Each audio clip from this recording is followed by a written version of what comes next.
Hello, my name's Carl. My call sign is Mike Zero, Sierra Zulu Tango. It's getting a bit easier now to say the new call sign. I'm here, I'm in the Peak District. It's the first time for a number of weeks. We've just come out of a lockdown in the UK. We're actually in different tiers. So in the UK we have tiers 1, 2 and 3. This current area is in tier 3. So it means that any sort of camping, any campsites do have to close.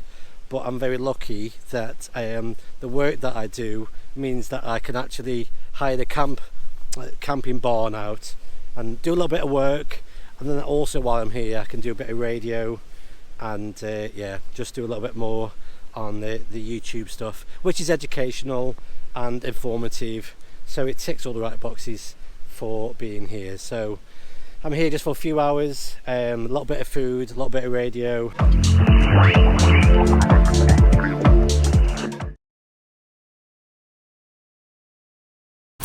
I'm just going to use just 3 of these and just put on the bottom guiding system on this antenna, and just to just level it out.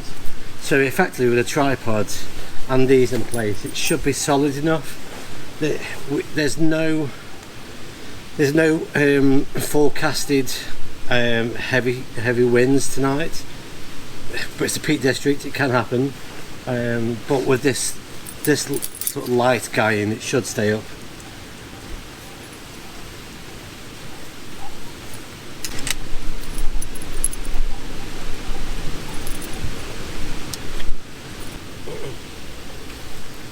And with the using the tripod, it gives me a nice little platform to build the antenna up before I start to lift it up and get everything tightened down. So using the tripod is really helpful for this.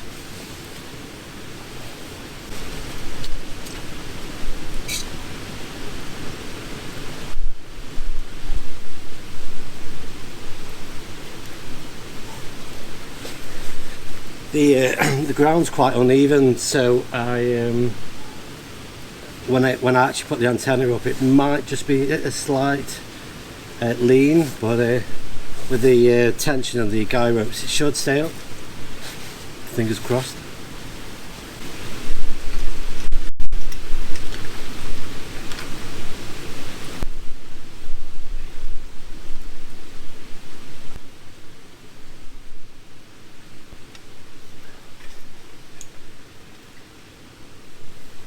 I'm not happy about that lean. I'm going to readjust this third guy, move it around that way a bit so it pulls against the lean.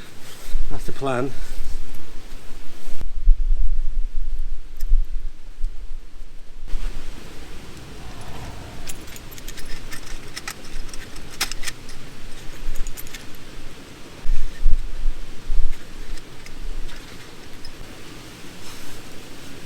Right, that's that sorted.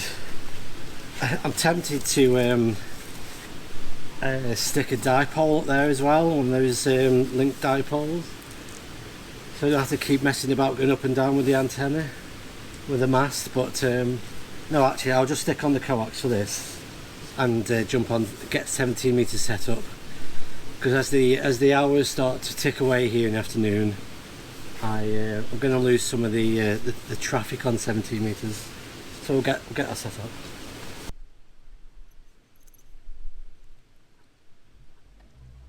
So I need to put 2 pieces of feed line together.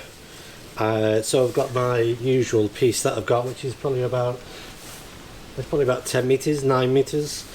But I've also brought this Westflex, and I'll put the details in below. But this is meant to be really low loss as well, and it's really tough. It's about the same size as RG213, but the performance of it should be a lot better. So for me, working on a mixture of VHF and higher, it's always good to have a couple of pieces of quite low loss cable on, in the box, as it were. Obviously this isn't very flexible, so it's not the best for a backpack portable, but definitely for car boot portable. Clear.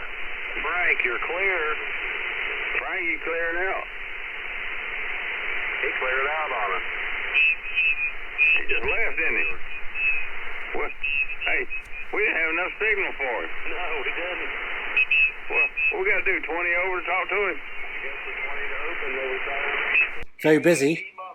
A little bit strange. Good afternoon. Right. Thank you very much. Good luck, 73. Bye-bye. Anyone else on the frequency? Victor Alpha 3, Golf Alpha. Mike 0, Sierra Zulu Tango.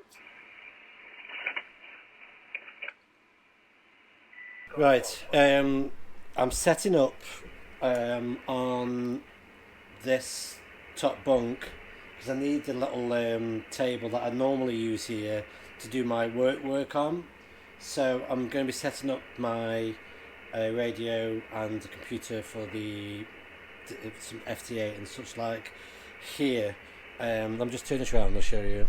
Not ideal because the seat is going to be lower, but it gives me a little area to work on, and I can keep away from the gap in the door when I'm doing the radio, and it does get a bit mucky there when I'm in and out. So I'm just going to use this, and then when I'm not doing any radio in a bit, I can sit in that corner there, and just do what I need to do while I'm here.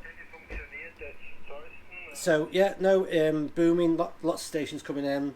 Very good on receive, which we've seen already on, I think it was the last video I put out. Very good for receive. I can make contacts going out.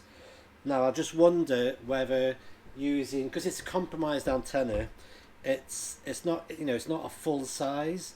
It's trying to create the illusion that it's a full size antenna, but it's not. So maybe the reception is okay, it's doing okay with reception, but there's going to be some losses when I put some juice into it, so that's just a compromise.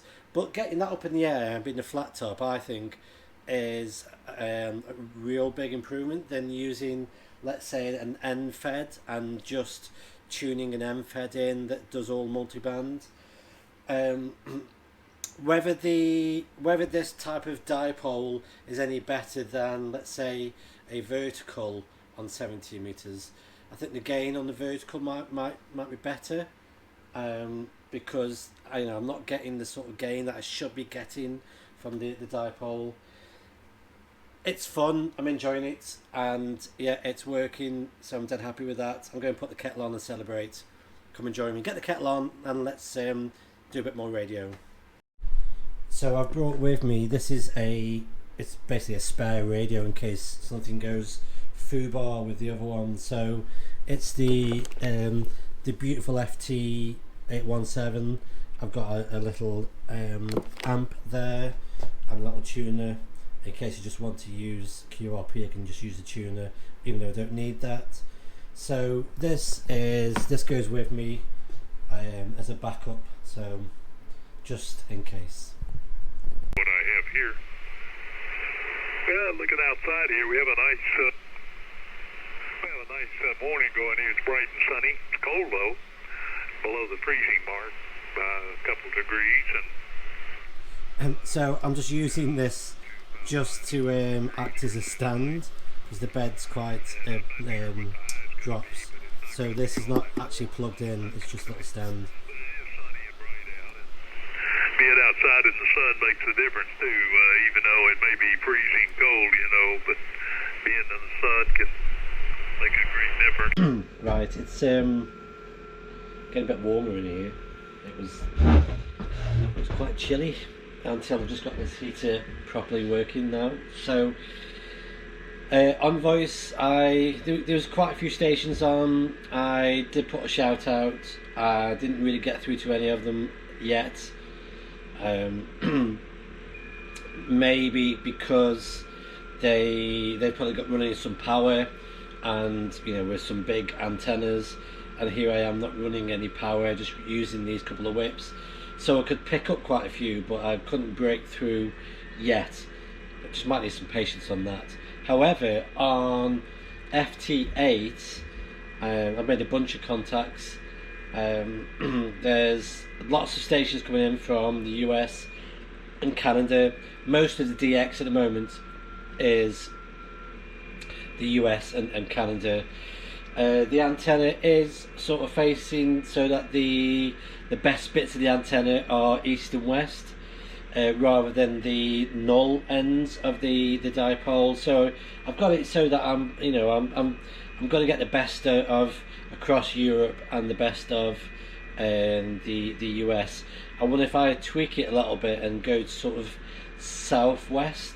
I wonder if I can start to pick up some South American stations. So I'm using FTDX rather than the WSJTX. It's based on it. It's based on the same code and the same formatting. However, there's much better options for me on the JTDX. You can filter out a lot of Europe stations and just focus on one particular continent if you wanted to. So it's got lots of great features there, and it's working a treat. I've made a bunch of contacts now. I'm just going to pop some food into the slow cooker. Right, so food today is I brought some slow cooked lamb. So slow cooker lamb, mushrooms. Then chuck some tomatoes in. I've got some chilli. These are bird's eye chilies. They're quite hot. I've got some a couple of mild chilies in. There's no heat in them. The obligatory cannonball onion. This is a fair onion. This is. So that cannonball will go in. And yeah, and I've got some coriander. So slow cooked curry. I've got a curry paste in the other box, hopefully. And yeah, we'll get that in the slow cooker, and then that should take about 5 hours. Cook this right down so it starts to melt into the curry sauce. And I think it's just an easy way of actually getting some food prepping and food cooking in the background while I'm doing some work and having some radio time as well. So happy days. Weather here is actually clear, sunny, and I think it's supposed to get up to about 50 degrees today. So back to you, Carl. Yep, Roger there. Yeah, well, I'm glad that I'm inside the barn now. I'm not outside messing about with the antenna. But I'm running about 65, 70 watts, and I'm using it's the slightly older Icon IC7200. It's the rugged looking radio with the side handles on for carrying. It's a lovely portable radio here, but you've got a great audio coming into the UK, and yeah, nice strong signal. Back to you. Roger, Carl. Yeah, I'm actually on a farm here. I got 8 acres